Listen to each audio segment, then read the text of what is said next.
మనము cardiac opinion అని తర్వాత ఫిజిషియన్స్ ఒపీనియన్ తీసుకుంటాం. అంటే మనం ఈ ఆపరేషన్ చేయొచ్చా, ఇతర ఏమైనా కారణాలు ఉన్నాయా, వాళ్ళు ఫిట్నెస్ ఇచ్చిన తర్వాతే మనం ఆపరేషన్ చేయడానికి ముందుకు వెళ్తాము.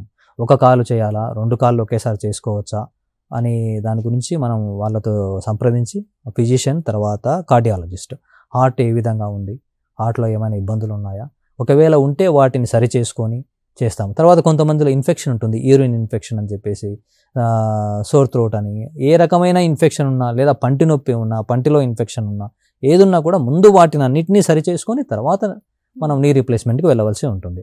ఇదన్నీ సరి చేసుకోవాలంటే ఆపరేషన్ ముందు మనము 3-4 స్పెషలిస్ట్లను కలిసి, అంటే ఫిజిషియన్, కార్డియాలజిస్ట్, ఎండోక్రైనాలజిస్ట్, తర్వాత అనస్థీషియాలజిస్ట్, మత్తు ఇచ్చే డాక్టర్ దగ్గర కూడా ఖచ్చితంగా కలిసి